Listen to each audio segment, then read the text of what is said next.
Social welfare పక్కకు మేము letter రాసినాం principal వద్దని. ప్రిన్సిపల్ వద్ద అంటే నేను వెళ్ళిపోతా మీకు చంపి వెళ్ళిపోతా అన్నాడు. చంపి ఇంకా వస్తా అన్నారు. ఇగో వచ్చిన మా స్కూల్లో వచ్చి చంపి వెళ్ళిపోతాను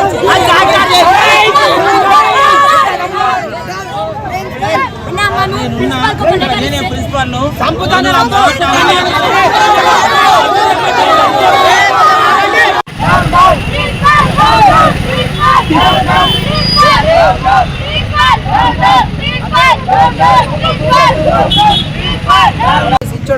సోషల్ వెల్ఫేర్ పక్కకు మేము లెటర్ రాసినాం ప్రిన్సిపల్ వద్దని.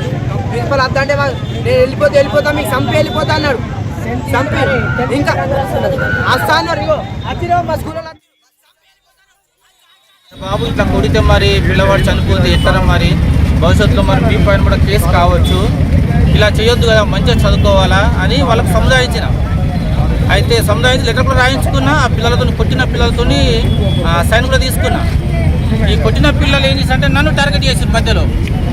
అంటే ఆ పిల్లవాడిని ఎవరైతే సుశీల్ అనే పిల్లవాడిని బాగా కొట్టిరో ఆ పిల్లవాడు సరే సార్ ఇంకోసారి చేసుకోమని అన్నారు. ఆ కొట్టిన పిల్లలు 9 మంది నన్ను టార్గెట్ చేశారు. మళ్ళీ ఇంకో రోజు ఏం జరిగిందంటే ఈ పిల్లలు అందరూ మంచికి 200 రూపాయలు అట్లా సంథింగ్ జమ చేసి ఫోన్స్ కొనుక్కున్నారు. ఫోన్స్ కొనుక్కొని రాత్రి 12 గంటల వరకు ఏవో వీడియోలు తీస్తున్నారు. అంటే చూస్తున్నారు, వీడియోలు చూడడం. రాత్రి 12 గంటల క్లాస్లో పండుకోక క్లాస్లో నిద్రపోవడము. తర్వాత అదే ఫోన్ ద్వారా సిటీ అంటే కొన్ని బేకరీలకు ఆర్డర్లు ఇవ్వడము. వాళ్ళు ఆ బేకరీ